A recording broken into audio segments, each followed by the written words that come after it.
Hi everyone, it's Japoo, and today we're going to be talking about average value. So before we get started, I just wanted to remind you guys that the worksheet that I'm about to do and its answer key are linked in the description below. So if you would like to follow along, please feel free to check that out. So let's first talk about the formula for average value, which is the same thing as the average of f. So average value of f is the same thing as average of f. And whenever you need to find the average value of a function, you basically just follow this formula.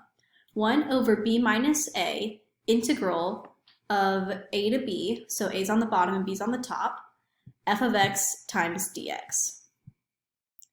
The other formula that we are going to be using during this worksheet is average rate of f.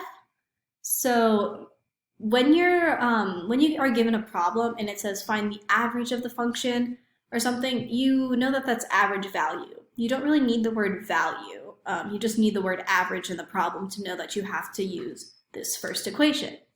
However, if the problem asks you to find the average rate of f, it is going to say rate. It might also say average rate of change of f, something like that. But that's when you're going to use the second formula. The second formula is very similar to the first. There are actually two parts to it, so you could do either one of these. You could do 1 over b minus a to b, f prime of x, or you could do f of b minus f of a over b minus a. And that's the algebra slope, basically, of f. So both of these equations actually work for finding average rate of change of f or average rate of f. You basically just have to choose which formula to use based on the givens in your problem. So the first page is going to be a lot of average value problems, and then the second page is where we're actually going to get into average rates. So let's go ahead and get started. So the first 5 or so problems, we're given the instruction to find the average value of the function over the integral. So we know that we're going to be using the first equation, the average value equation, for the first 5 problems. So we're just going to go ahead and do the formula. What we're going to have is 1 over, and then b minus a. So b is pi over 2 and a is 0. So we're going to have pi over 2 minus 0. Integral, and then pi over 2 on the top and 0 on the bottom. Sine x plus 2 times dx. So basically, whenever we have these problems, we're just going to do the formula. To do the integral, we're usually just going to take the antiderivative of whatever's in the integral. But sometimes we have to do Riemann sums, or we might put it in our calculator, or you might have to find area. But basically, what we're going to do is find the integral of the function. So in this case, we're taking the antiderivative of sine x plus 2 to solve the integral. Remember to multiply by 1 over b minus a. That's a very common mistake. Sometimes people will get so caught up in having to solve the integral that they'll forget to add this 1 over b minus a right here. And we see here that it becomes 2 over pi, this 1 over pi over 2 minus 0, because 1 over pi over 2 is the same thing as 2 over pi. So that's this right here. So we're remembering to multiply by 1 over b minus a. Now we're just going to go ahead and plug in our b and a. We're taking basically a definite integral. If you want to practice taking the antiderivatives, make sure to check out our FTC video.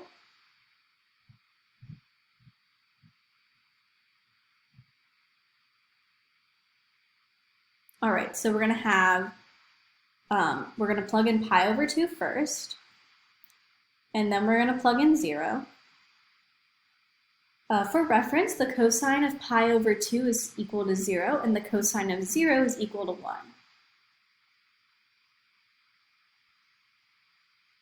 So our final answer, or actually, here we go. So this is what it would look like if you plugged in the pi over 2 and the 0 correctly.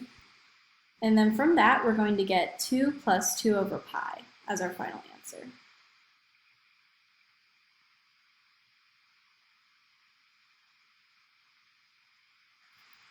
Moving on to number 2, we're doing the exact same thing.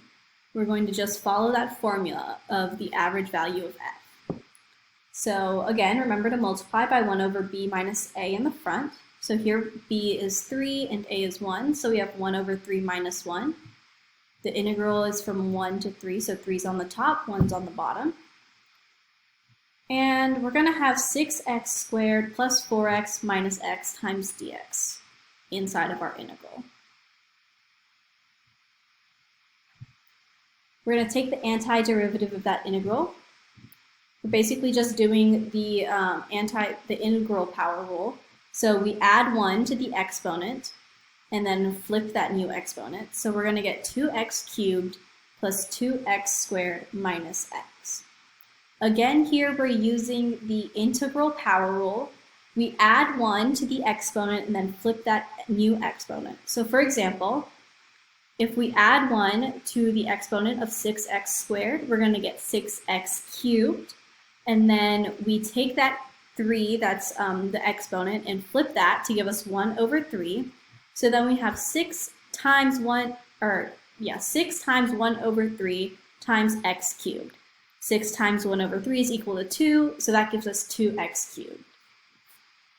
Now we're going to go ahead and plug in 3 and 1. So remembering our 1/2 in front, that's our 1 over b minus a, we're going to have 54 plus 18 minus 3. That's when we plug in the 3. And then we're going to have subtract that by 2 plus 2 minus 1. That's what we get when we plug in the 1. And that's all going to equal 66 over 2, which is equal to 33. And 33 is our final answer.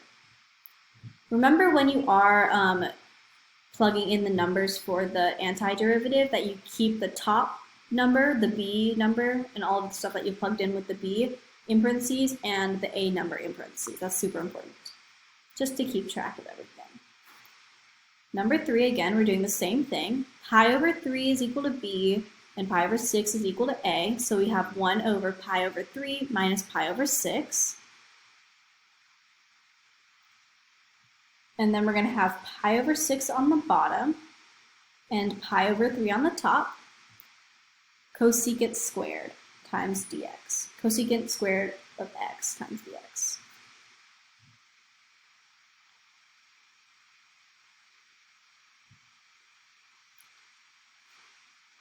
The antiderivative of cosecant squared is negative cotangent of x.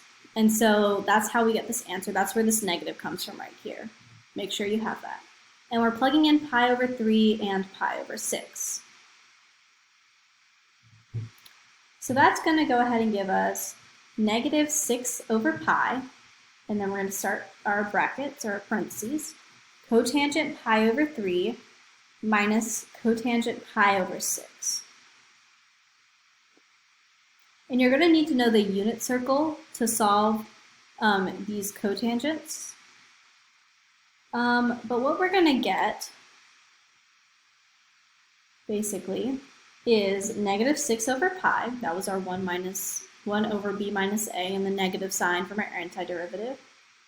And then cotangent of pi over 3 is going to be 1 over square root 3, and cotangent pi over 6 is going to be square root 3. And that's all going to equal negative 6 over pi, and then in parentheses 1 minus 3 over square root of 3.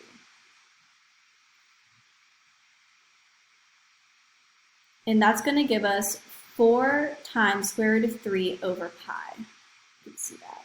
That's our final answer. Number 4, we're just doing the same thing again. 7 is b and 2 is a in this case, so we have 1 over 7 minus 2. That's our 1 over b minus a. And then we're going to have 7 on the top of our integral and 2 on the bottom. And then 3x times dx is going to be our integral. So in this case, it's actually not the power rule, it's the log rule. So to find the antiderivative of a log, it's basically going to be 3 times ln of x in this case. And then the 1/5 is our 1 over b minus a. And we're going to go ahead and plug in 7 and 2. That's going to give us 3 over 5 times ln of 7 minus 3 over 5 times ln of 2. We can actually follow the logarithmic property where the differences of logs becomes a quotient. So our final answer is going to be 3 over 5 times ln of 7 over 2.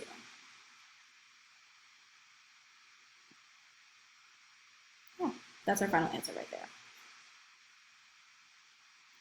Moving on to number 7.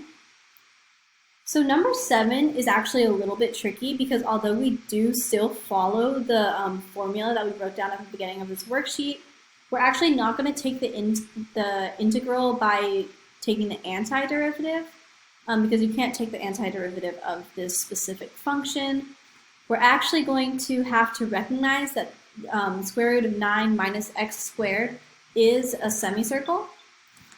And that means that we're going to have to kind of draw it out and then find the area of that semicircle. But this is how our original equation is going to look after we kind of follow the average value equation. So we have 1 over 3 minus 0, which is b minus a, integral 3 to 0, and then our function times dx. So instead of taking the antiderivative, we're actually going to draw an xy axis to kind of draw our function out. So since we know that it's a semicircle, we know that the radius is going to be 3. So it's going to look something like this. This is what the function looks like. The area of a semicircle is pi r squared over 2. And we know that r equals 3 because if we look at the function that we drew, we see that it's 9 minus x squared. And for 9 minus x squared to equal 0, x has to be 3 or negative 3. So we know that the radius is going to be 3. So we're going to do 1 over 3 times, and then the area of that semicircle. So pi times 3 squared over 2, which is going to give us an answer of 3 pi over 2. But remember to do 1 over b minus a. Remember to multiply the integral by that. Because that's kind of easy to forget, especially when we're taking the integrals in a different way than taking the antiderivative, because it kind of trips us up a little bit. So in number 6, we're given the average and we're trying to find an endpoint, right? So the problem reads, find the number b such that the average value of f of x equals 1 plus 4x on the interval 0, comma b, so we're trying to find b, is equal to 2. So we're just going to go ahead and set up our normal average value equation. We're going to have 1 over b minus 0, since b is what we're trying to find, integral, and then b on the top and 0 on the bottom, 1 plus 4x times dx. And we're just going to kind of take the antiderivative and plug in b and 0 as if b was just a regular number. So the antiderivative of 1 plus 4x will be x plus 2x squared. So we're going to have 1 over b times x plus 2x squared. And we're going to plug in b and 0. That's going to equal 1 over b, in parentheses, b plus 2b squared, which is going to equal 1 plus 2b. So we know that the average value of this function on this specific interval is equal to 1 plus 2b.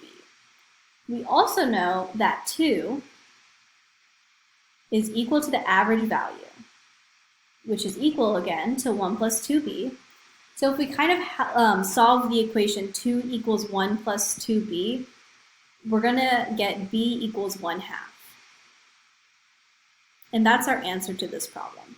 So it seems a little tricky, but actually if we just follow that average value equation that we kind of talked about at the beginning of this worksheet, you'll be completely fine. In number 7, we're actually going to be finding the average value, and then we're going to do something extra to that average value after we find it. So the problem says that we're trying to find a value of c in 1, 16 such that f of c is equal to the average of f on 1, 16. All right.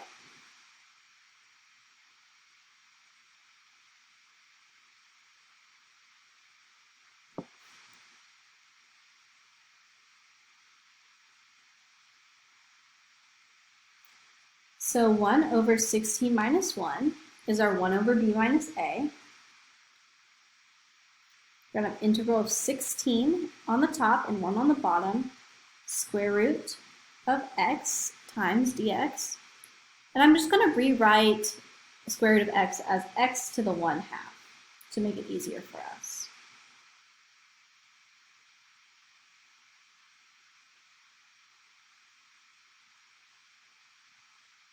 So that's basically going to give us 1 over 15 times 2/3 x to the 3/2 after we take the antiderivative. And we're going to plug in 16 and 1. So just a reminder for you guys, 16 to the 3/2 is equal to the square root of 16 cubed. So the square root of 16 in parentheses cubed. We know that the square root of 16 is equal to 4, so that's basically 4 cubed, and we know that 4 cubed is equal to 64. So 16 to the 3/2 is equal to 64, which is why we're going to have 64 minus 1 in the parentheses.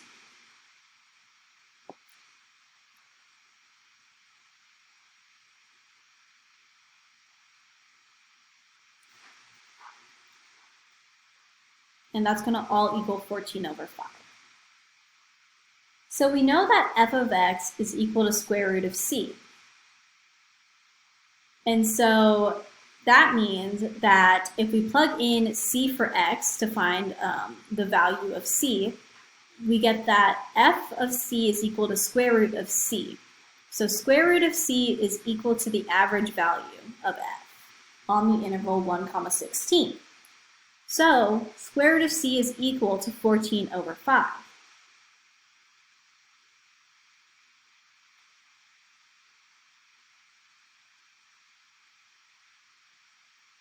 In this case, we're just trying to find what c equals, so we're just going to go ahead and square that square root of c, which will have us square 14 over 5, so that we can just get c. So 14 over 5, all squared, is going to equal 196 over 25, and that's our final answer for this problem. Now we're going to go ahead and talk about average rate, or average rate of change. So I'm just going to go ahead and write those two formulas that we have for average rate of change at the top of the page. It's kind of cut off, but hopefully I'll move it down in a minute so we can see what I'm writing. But basically, the first formula is 1 over b minus a, integral b on the top, a on the bottom, f prime of x. And the second formula is the algebra slope formula, which is f of b minus f of a over b minus a. These two formulas will give you the same answer. They're the same thing. However, if the problem gives you a derivative, it makes your life so much easier if you just go ahead and use the first one that involves the derivative of f of x. And if they just give you f, like the function f itself, you can just go ahead and use the second one. So based on whatever you're given in the problem, that's what formula you should use, basically. So in number 8, you can see that I've already gone ahead and circled f prime of x. We are given the derivative of f in the problem, and therefore it'll make our life so much easier if we just go ahead and use that first equation. So 1 over b minus a is going to be 1 over 1 minus 0. Our integral is going to have 1 on the top and 0 on the bottom. And the function is going to be 1 over 1 plus x squared, which is our f prime of x. The antiderivative of 1 over 1 plus x squared is equal to arctan of x. So that's what our antiderivative is going to look like. And then we're just going to go ahead and plug in 1 and 0. So we're going to get pi over 4 minus 0. Since the tangent of pi over 4 is equal to 1, the arctan of 1 is going to equal pi over 4. The same thing is why arctan of 0 is equal to 0, because tan of 0 is equal to 0. So the answer for number 8 is pi over 4. In number 9, we're given f of x, right? So it'll make our life so much easier if we use the second equation, where the function f is used, so the algebra slope equation. So we're going to have f of 27 minus f of 1 over 27 minus 1. If we plug in 27 and 1 to our f equation, we're going to get 3 plus 27 in parentheses minus 1 plus 1 in parentheses over 26. That's going to give us 28 over 26, which is equal to 14 over 13.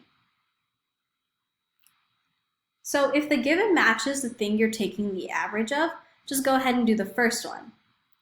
If the given matches the antiderivative of the thing that you're taking the average of, you should do the second one. So if you're given f, the average rate of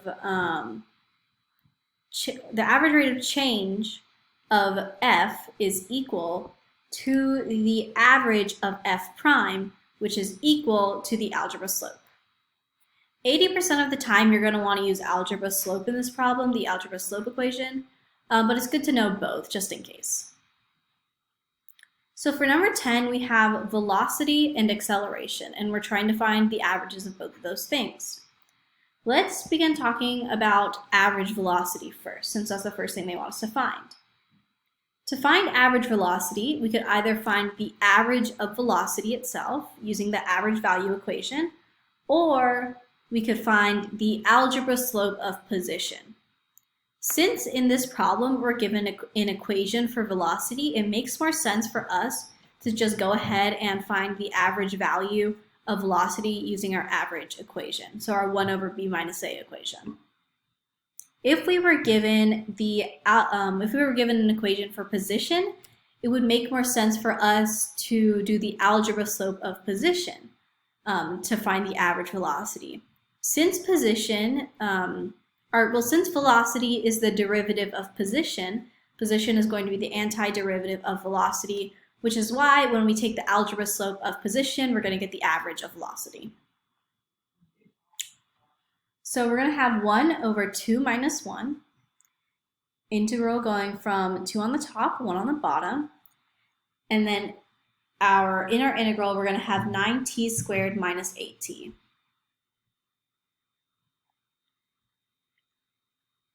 Once we take the antiderivative of that, we're going to have 3t cubed minus 4t squared. We're going to go ahead and plug in 2 and 1 for t. I accidentally wrote x minus 1, x equals 1 right here. Just consider that a t equals 1.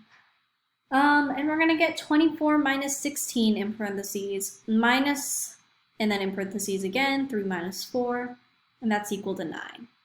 So 9 is our average velocity. To find average acceleration, we're kind of going to go through a similar process to determine what equation we want to use. To find the average acceleration, we either are going to use our average value equation to find the average of acceleration, or we can find the average rate of change of velocity via our algebra slope equation. Because acceleration is the derivative of velocity, velocity is going to be the antiderivative of acceleration, which means that the average rate of change of velocity will equal the average of acceleration. In this case, we're going to go ahead and do the algebra slope of velocity, since we are given a velocity equation in this problem and we're not given an acceleration equation in this problem. So we're going to have v of 2 minus v of 1 over 2 minus 1. And that's going to give us 36 minus 8 in parentheses minus 9 minus 8 in parentheses. And that's going to be equal to 27. So the average of acceleration in this case is 27.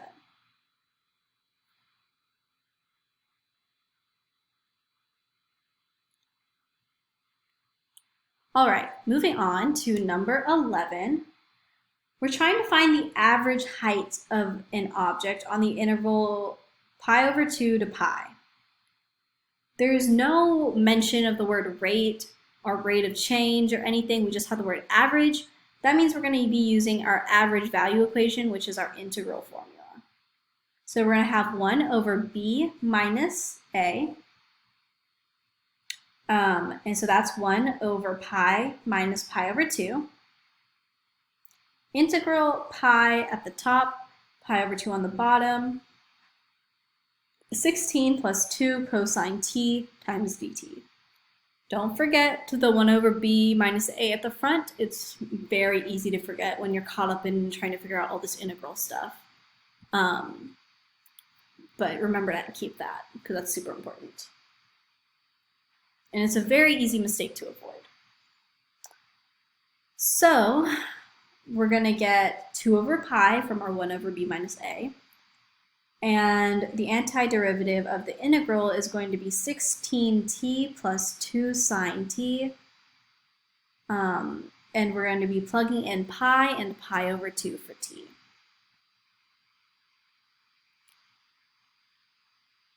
So we're going to have 2 pi over 2. Oh, that light changed really dramatically. Okay, it's fine. As long as we can see the paper. We're going to have 16 pi plus 0, since sine of pi is equal to 0, minus, and then another set of parentheses, 8 pi plus 2, since basically it was like 2 sine t, right? So sine of pi is going to equal 1. 2 times 1 is 2. That's going to give us a final answer of 16 pi plus 4 over pi.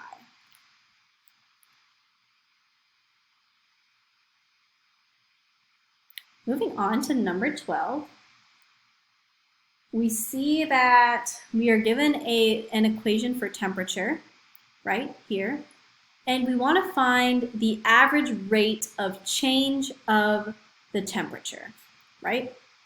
So we know we're going to be using an average rate of change equation, and since we're given the t function instead of the derivative of t, we're just going to go ahead and use the algebra slope of t to find the rate of change of t.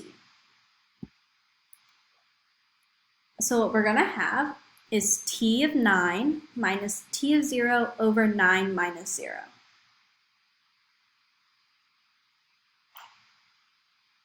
That's going to be equal to 54 plus 3 plus 1, all in parentheses, minus, and then another set of parentheses, 0 plus 1 over 9.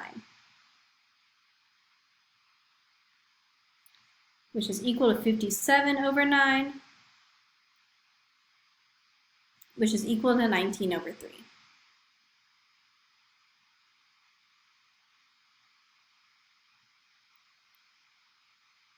So 19 over 3 is going to equal the average rate of change of the temperature.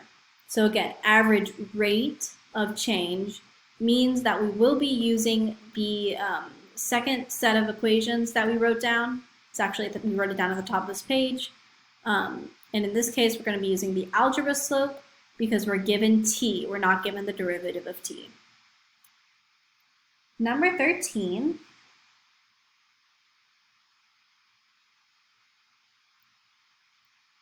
In this case, the formula that we are given is equal to the rate at which water is leaking from a tank. So S of T is the rate of which water is leaking.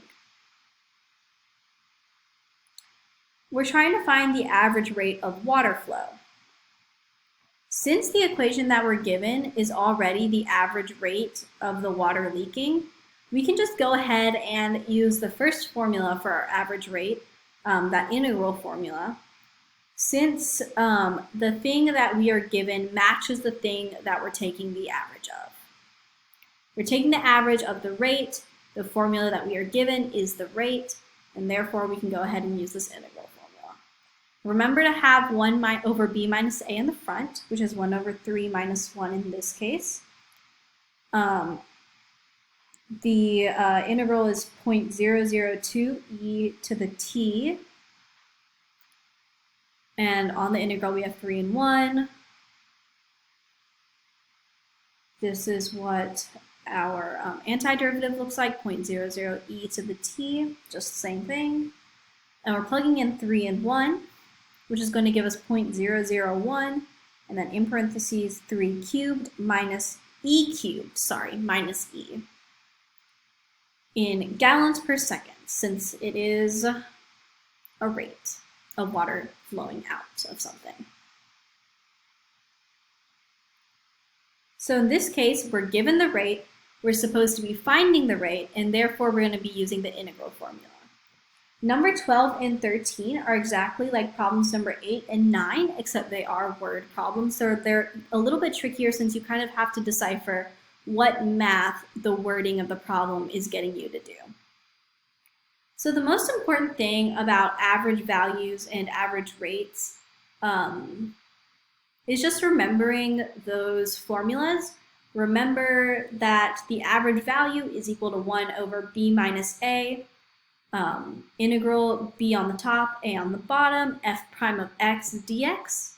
And average rate is equal to 1 over b minus a, b on the top of the integral, a on the bottom, f prime of x, if the thing that we're taking the derivative of, or the thing that we're taking the average of, matches the thing that we're given in the problem. So if the thing that we're taking the average of, which is the rate, if the rate is given in the problem, then we're just going to go ahead and do that integral formula. If we are not given what we are taking the average of, if we're given something else, we're going to go ahead and do the algebra slope formula for average rate, which is f of b minus f of a over b minus a. I hope this video was helpful, and if it was at all, or you enjoyed it at all, please go ahead and give it a like, and feel free to subscribe to our channel for more calculus videos like this. Thanks!